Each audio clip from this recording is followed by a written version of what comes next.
তারেক রহমান সম্পর্কে এই মন্তব্যটা করেছে বা নিউজটা করেছে যে ভারতের সাথে একটা সমঝোতা হয়েছে বা তারেক রহমান ভারতের নতুন বন্ধু ইত্যাদিতে, আমরা এক্সাক্ট জানি না, ডেফিনেট করে জানি না যে আসলে কি হয়েছে বা আসলে আদৌ কিছু হয়েছে কিনা। হতে পারে অস্বাভাবিক কিছু নয়। যেই কারণে পূর্ব পাকিস্তান আওয়ামী লীগকে ৭০-এর নির্বাচনে মানুষ ভোট দিল, যেই কারণে আপনার ৭১-এর যুদ্ধ হইল, লড়াইতে এই তাজউদ্দিনের প্রবাসী সরকার সবাই মিলে যুদ্ধ করলো, তার প্রত্যেকটা ফাউন্ডেশন স্টোনকে এই শেখ পরিবার, শেখ মুজিব, আওয়ামী লীগ ধ্বংস করে দিয়েছে ৭২ থেকে ৭৫-এ। ফুয়াদ একজন রাজনীতিবিদ হিসাবে যে বঙ্গবন্ধুকে নিয়ে যেগুলো বলছেন এগুলো খুবই শিশু সুলভ কথাবার্তা। হাদির মতো একজন মানুষকে গুলি করে হত্যা করা হলো, তার পরিচয় বের করতে পারছে না কারা হত্যাকারী। এটা সভ্যতা? এটা আইনের শাসন? মুক্তিযুদ্ধকে কেউ কেউ বিলুপ্ত করবার চেষ্টা করছে, কি বলবেন? প্রশ্ন হচ্ছে যে এটা আনিস ভাই তার পরের স্লটে কাইন্ডলি বলবেন যে আসলে মুক্তিযুদ্ধকে ছোট করা, হেয় করার চেষ্টা কে করেছে। বাংলাদেশের পুরো ইতিহাস জুড়ে যদি দেখেন, মুক্তিযুদ্ধকে সবচেয়ে বেশি ছোট করেছে আওয়ামী লীগ, শেখ মুজিব, শেখ হাসিনা, শেখ পরিবার। কি কি ছিল মুক্তিযুদ্ধের চেতনা, আমরা কেন যুদ্ধ করেছি? ৭০-এ একটা নির্বাচন হয়েছে, যেই নির্বাচনে আওয়ামী লীগ, পূর্ব পাকিস্তান আওয়ামী লীগ ভোটে জিতেছে। সো গণতন্ত্রের মূল্যবোধ কি, আপনি তাকে ক্ষমতা দেবেন, না দিয়ে কি করলেন, একটা যুদ্ধ চাপিয়ে দিলেন, আমরা যুদ্ধ করতে গেলাম। তাহলে নির্বাচন, ৬৯-এর গণ অভ্যুত্থান, ৬৬-র ৬ দফা, ৭১-এর যুদ্ধ, সবকিছুর মুদ্রা চেতনার মূল জায়গাটা ছিল কি, এই রাষ্ট্রটা একটা গণতান্ত্রিক রাষ্ট্র হবে। শেখ মুজিব দেশে ফিরে এসে সরকারের দায়িত্ব নিলেন, শপথটা পর্যন্ত পড়েন নাই নিজে, কিন্তু সে সিংহাসনে বসছে, সে কিন্তু রাষ্ট্রের প্রেসিডেন্টের দায়িত্ব নেন নাই। দ্বিতীয়ত হইল ৭৩-এর নির্বাচনের সময় আওয়ামী লীগ এবং শেখ মুজিব যা বলেছে, ২৯৩টা সিট নিচ্ছে, জাসদকে পিটায়া পাটায়া কেন্দ্র থেকে ব্যালট হেলিকপ্টারে করে চুরি করে ঢাকা এনে গুইনা নির্বাচন ঘোষণা করছে। বঙ্গভবনে গিয়া বলছে দেশে কোনো বিরোধী দল নাই, শেখ মুজিব বলছে। যেই শেখ মুজিব বিরোধী দলের রাজনীতি করছে, যেই শেখ মুজিব 14 বছর গণতন্ত্রের জন্য লড়াই করে জেল খাটছে, সে ৭৩-এর নির্বাচনের পরে বলতেছে দেশে কোনো বিরোধী দল নাই। সেই শেখ মুজিব বাংলাদেশে চতুর্থ সংশোধনী করে বাকশাল জাতীয় দল কায়েম করছে। সেই শেখ মুজিব বাংলাদেশে সকল পত্রিকা গণমাধ্যম নিষিদ্ধ করে দিয়েছে। সেই শেখ মুজিব দেশের সকল রাজনৈতিক দল বিলুপ্ত করে দিয়েছে, ইনক্লুডিং আওয়ামী লীগ। আওয়ামী লীগকে সে বিলুপ্ত করে দিয়েছে। তাহলে যেই কারণে আমরা ৬ দফাকে আমাদের মুক্তির দলিল বলেছিলাম, যেই কারণে ৬৯-এ গণ অভ্যুত্থান হইল, যেই কারণে পূর্ব পাকিস্তান আওয়ামী লীগকে ৭০-এর নির্বাচনে মানুষ ভোট দিল, যেই কারণে আপনার ৭১-এর যুদ্ধ হইল, লড়াইতে এই তাজউদ্দিনের প্রবাসী সরকার সবাই মিলে যুদ্ধ করলো, তার প্রত্যেকটা ফাউন্ডেশন স্টোনকে এই শেখ পরিবার, শেখ মুজিব, আওয়ামী লীগ ধ্বংস করে দিয়েছে ৭২ থেকে ৭৫-এ। ঠিক একই জিনিস আপনি গত ১৬ বছরে দেখেন, মুক্তিযুদ্ধের চেতনা কি জিনিস। একটা রাষ্ট্র গণতান্ত্রিক হবে, এই রাষ্ট্রে স্বাধীন থাকবে, সার্বভৌম থাকবে, অথচ এই আওয়ামী লীগ দিল্লি প্রণব মুখার্জির সাথে মিটিং করে, দালালির নির্বাচন করে, ইলেকশন ইঞ্জিনিয়ারিং করে ২০০৮-এ ক্ষমতায় আসছে। এই আওয়ামী লীগ ২০১৪-তে একতরফা নির্বাচন করেছে, ১৮-তে রাতে করেছে, ২৪-এ দামি নির্বাচন করেছে। জাতীয় পার্টির মতো একটা জাতীয় নিরাপত্তা হুমকি এইরকম একটা দলকে সে বি টিম আকারে কাজ করেছে, যেই দলটা ৮১-তে হাসিনাকে এনে ৮২-তে নতুন কু করে দল বানায়া জিয়াউর রহমানকে হত্যা করে আওয়ামী লীগকে পুনর্বাসন করছে। তাহলে আপনি মুক্তিযুদ্ধের চেতনা কি জিনিস, আপনি অধিকারের লড়াই করেছে, তো শেখ মুজিব করেছে, 14 বছর জেলে ছিল। সেই অধিকারের প্রত্যেকটা ধারা উপধারা লঙ্ঘন করেছে হচ্ছে আওয়ামী লীগ গত 16 বছরে। মুক্তিযুদ্ধের চেতনা কি জিনিস? মুক্তিযুদ্ধের চেতনা হচ্ছে আপনি রাষ্ট্রে অর্থনৈতিক সাম্য কায়েম করবেন, মানবিক মর্যাদা কায়েম করবেন, সামাজিক সুবিচার ইনসাফ কায়েম করবেন। দেশের প্রত্যেকটা প্রতিষ্ঠান ধ্বংস করে দিয়ে এই রাষ্ট্রে কোথায় মানবিক মর্যাদা কায়েম হয়েছিল? আমাদের ন্যূনতম মানবিক মর্যাদা ছিল যেই রাষ্ট্রের RAB, police, DB, SB, DGFI, NSI রাত 2টার সময় উঠে দেশের নাগরিককে তুলে নিয়ে যায়, 6,500 ক্রস ফায়ার করেছে, হাজার হাজার লাশের এখনো দিশা নাই। সেখানে মুক্তিযুদ্ধের চেতনা মানেটা কি? মুক্তিযুদ্ধের চেতনা মানে হচ্ছে আমার রাষ্ট্রটা সবার হবে। এই মুক্তিযুদ্ধের চেতনা মানে কি $234 বিলিয়ন বিদেশে পাচার করা? এই মুক্তিযুদ্ধের গল্প বলে বলে বাংলাদেশের 80% ভুয়া মুক্তিযোদ্ধা বানাইছে, 30 লাখের গল্প বানাইছে। এই মুক্তিযুদ্ধের চেতনা নামে আমরা শহীদদের একটা তালিকা করি নাই, 6,757 জন শহীদ মুক্তিযোদ্ধা ভাতা নাই। তাহলে শহীদের 30 লাখের গল্প কতজন আসছে? বীরঙ্গনা 504 জনের তালিকা আছে মুক্তিযুদ্ধ মন্ত্রণালয়ে, আপনি 2 লাখ বীরঙ্গনার গল্প বলেন কেন? মিথ্যাচার দিয়ে কি রাষ্ট্রাচার হয়, রাষ্ট্র তৈরি হয়?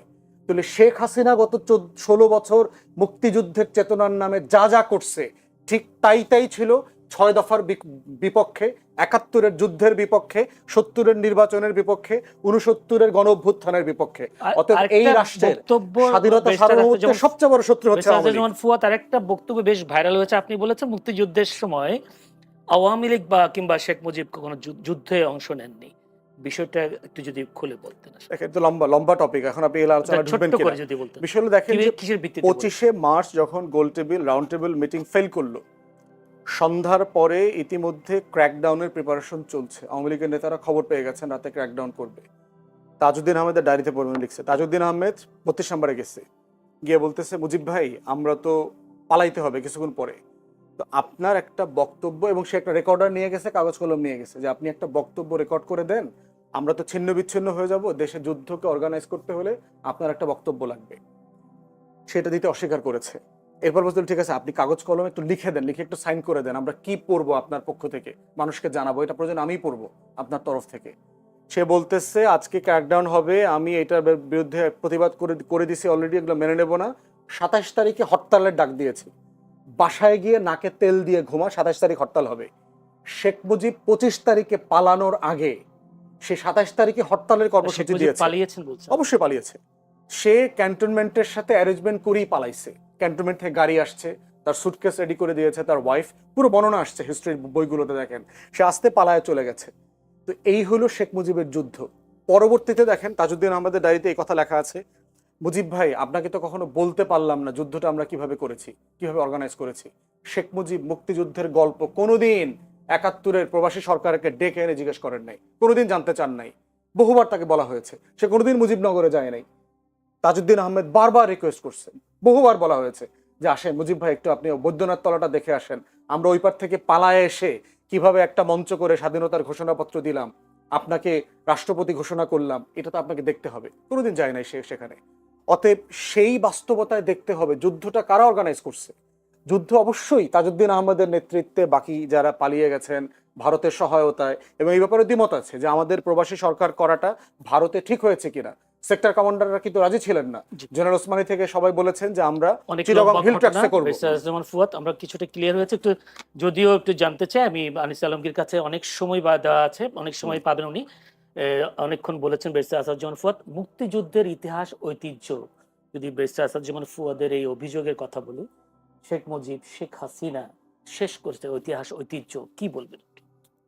প্রথমে আমি বলবো যে ফুয়াদ একটা রাজনৈতিক দলের মহাসচিব, উনি যেভাবে বলছেন এটাতে আমার বলার কিছু না। ওনারা রাজনৈতিক দলের নেতা হিসেবে যা ইচ্ছা তা বলতে পারেন, আমরা বলতে পারি না। আমরা বলতে পারি না বললেই ফুয়াদ আশ্চর্য হচ্ছে, আমাকে কেন হত্যা করা হয়নি, যেটা আমাকে কেন গ্রেপ্তার করা হয়নি, আমি কিভাবে বেঁচে আছি, যেটা নিউ ইয়র্কে পলাতক একটা ইউটিউবার প্রতিদিন এগুলো বলে বেড়ায়, আমি জানি না তার সাথে কিভাবে এই সুর মিলে গেল। সে প্রতিদিন ভিডিও বানায়। আনিস আলমগীর কেন এখনো বেঁচে আছে, তাকে হত্যা করা হয় না কেন? ফুয়াদের ওনার সুরে কথা বলছেন, হত্যার কথা বলি নাই, এটা মিলে গেছে আর কি। হুমকি দেওয়া হয়েছে কিনা আপনি সত্য কথা বলার তো জন্য সেটা জানতে চাই। এইভাবে যদি ট্যাগের রাজনীতি চলতে থাকে আমাদের করার কিছু নাই। আর আওয়ামী লীগ সম্পর্কে উনি যেগুলো বলেছেন, আওয়ামী লীগের কোনো নেতা কর্মী যদি থাকে তাদেরকে যদি টকশোতে যদি ডাকার আপনাদের সাহস থাকে তাদের কাছ থেকে শুনেন। আমার কোনো ঠেকা নাই যে আওয়ামী লীগকে। সাংবাদিক হিসেবে আপনি কি মনে? আমি সাংবাদিক হিসেবে বলবো যে ফুয়াদ একজন রাজনীতিবিদ হিসাবে যে বঙ্গবন্ধুকে নিয়ে যেগুলো বলছেন এগুলো খুবই শিশু সুলভ কথাবার্তা। যে বঙ্গবন্ধু স্বাধীনতা চান নাই, যে লোক জীবনের সিংহভাগ কাটিয়ে দিলেন এই দেশকে স্বাধীন করার জন্য, তিনি স্বাধীনতা চান নাই, উনি ওই রাতে পালিয়ে গেছেন। ওই রাতে উনি খুব ভালো করেই জানেন যে আর্মিরা কাকে চায়, আর্মিরা যদি উনাকে না পায় এদেশে কেমন ম্যাসাকার করবে। ওনার বলা বহুবার বলেছেন। আমি তাদের আমাকে করেছে বলছে আমাকে ওরা ওদের টার্গেট, আমি যখন ধরা পড়বো তখন আর বিষয় না। আর উনি যদি পালিয়ে যেতেন তাহলে পাকিস্তান এই ন্যারেটিভ তৈরি করতে যে দেখো ভারত এটা করছে, ভারত থেকেই আমাদের এই হচ্ছে মুজিব হচ্ছে ভারতের চর, এইভাবে যেটা এখনো এরাও বলে মুজিব হচ্ছে ভারতের চর, এভাবে এরা এখনো মানে দুঃখে ফেটে যায়, ওদের কলজা ফেটে যায় যে কিভাবে এই সোনার পাকিস্তান থেকে আমরা পাকিস্তান থেকে আমরা আলাদা হয়ে গেলাম। সে এদের এরা এই যে যারা 2.0 স্বাধীনতা, তো এইটা নিয়ে নতুন করে কিছু বলার নাই। শুধু আমি একটা সংশোধনী দিতে চাই ফুয়াদকে নিজে জানার জন্য। এই যে 71 এই যে 25শে মার্চের রাতে বঙ্গবন্ধু যে স্বাধীনতার ঘোষণা দিয়েছেন সেটা আমার ফ্যামিলি সাক্ষী, অন্য কেউ না। আমার চাচা উনি চিটং ছাত্রলীগের নেতা বখতিয়ার উদ্দিন চৌধুরী, উনার নেতা হচ্ছেন জহুর আহমেদ চৌধুরী। রাত 12টার পরে তারা মাইকিং করেছেন রিক্সা নিয়ে, বলে যে তোমরা যাও, বঙ্গবন্ধু স্বাধীনতা ঘোষণা করেছে। এটা রাত 12টার পরে এটা তারা সারা চিটং শহরে মাইকিং করেছে, বঙ্গবন্ধু স্বাধীনতার ঘোষণা দিয়েছেন। এখন এটা কিভাবে দিয়েছেন, এটা ওহি থেকে পাইছেন না পাইছেন সেগুলো আমি জানি না, বাট উনি দিয়েছেন। এবং পরের দিনের ইন্টারন্যাশনাল পত্রিকাগুলোতে বঙ্গবন্ধু স্বাধীনতা ঘোষণা দিয়েছেন, এগুলো তো আছে, এগুলো তো ডকুমেন্টেড। এগুলো নিয়ে তর্ক করার সময় এটা ব্যয় করা। সত্য হলে তাজউদ্দিন আহমেদের ডায়েরি তো সত্য হতো। তাজউদ্দিনের ডায়েরি কি না আছে, কে কিভাবে প্রকাশ করছে, তাজউদ্দিনের কি, সেটা নিয়ে আমি ইয়ে করবো না। আমি যেগুলো আমি দেখছি, আমারগুলো আমি দেখছি, আমি আমারগুলো বলতেছি, আমার ব্যক্তিগত অভিজ্ঞতা থেকে বলছি, আমার সংবাদপত্রের ইতিহাস থেকে বলছি। কার ডায়েরিতে কে কি গল্প লিখলো সেটাতে আমি যাচ্ছি না।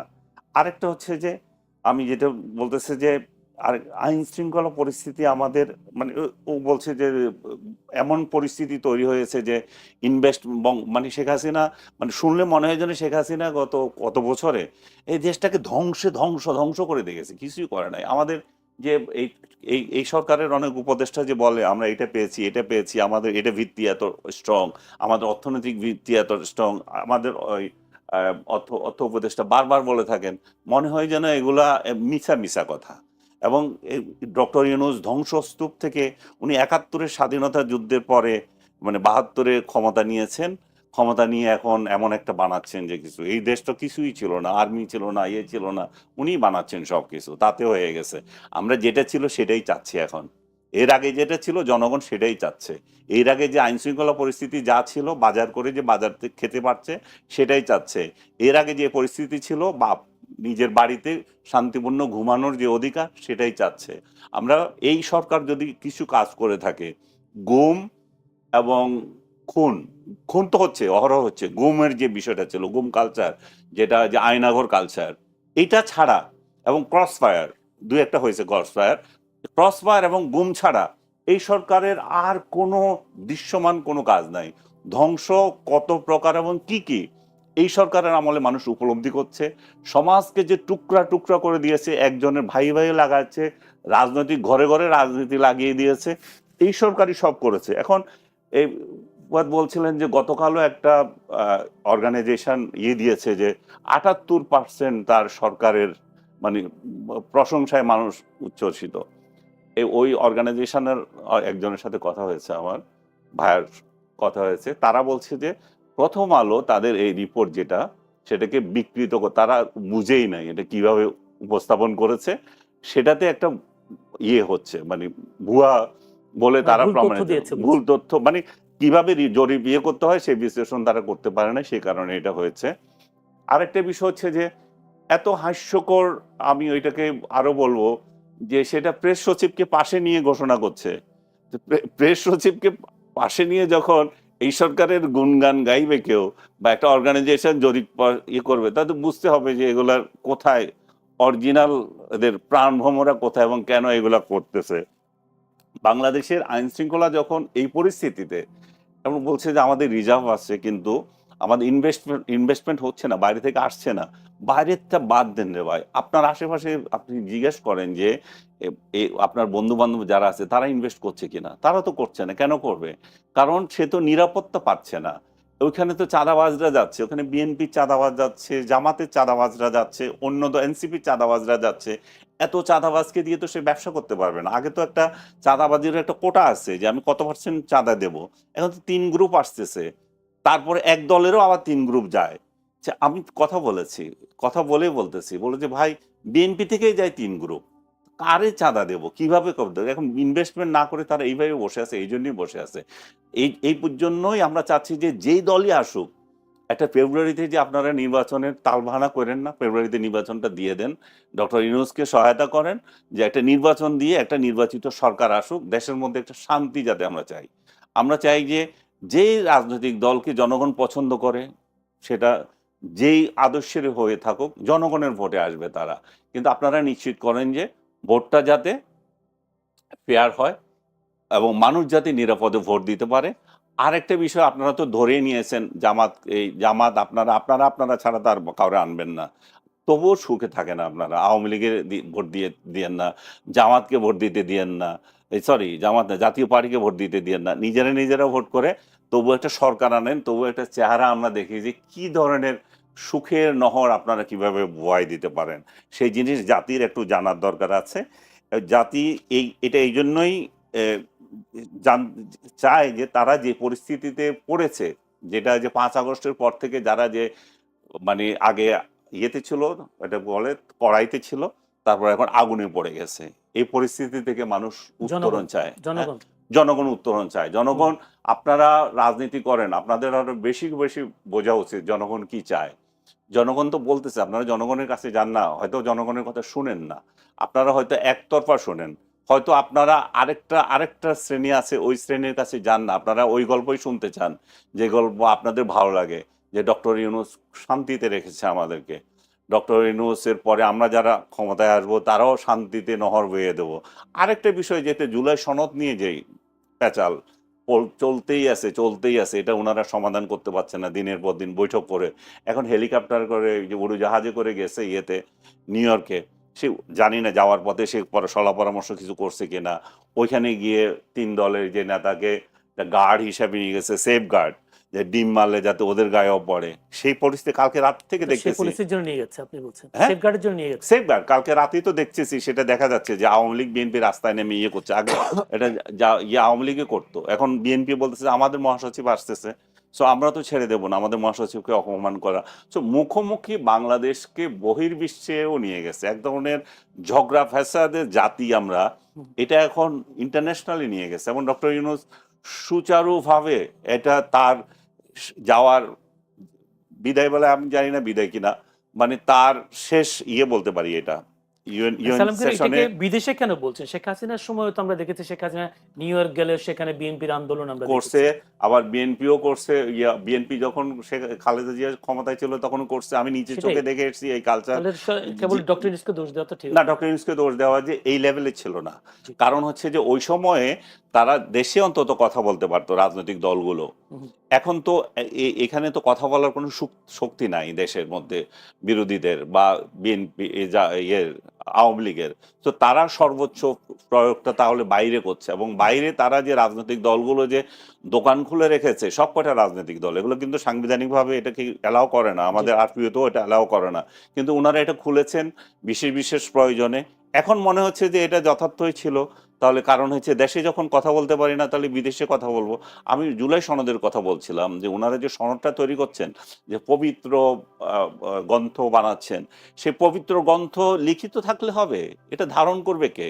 এই চোর বাটপার যদি একই রকম থাকে, যদি এই কর্তৃত্ববাদী শাসন একই রকম থাকে, যদি আমাদের মেন্টালিটি এটা থাকে যে বিরুদ্ধ মত কেন আছে, তাকে কেন জেলে ধরা হয় না, তাকে কেন মারা হয় না, তো তাহলে এই পবিত্র বাণীগুলো তো দরকার নাই, এগুলো সব আবর্জনা হয়ে থাকবে। ধন্যবাদ আনিস আলমকে। ব্যারিস্টার আসাদুজ্জামান ফুয়াদ, একটি অভিযোগ তিনি করেছেন, বিগত আওয়ামী লীগ সরকারের আমলে শান্তিপূর্ণ ঘুমের অধিকার ছিল, নিত্য প্রয়োজনীয় পণ্য জনগণের সহনীয় পর্যায়ে ছিল। কি বলবেন?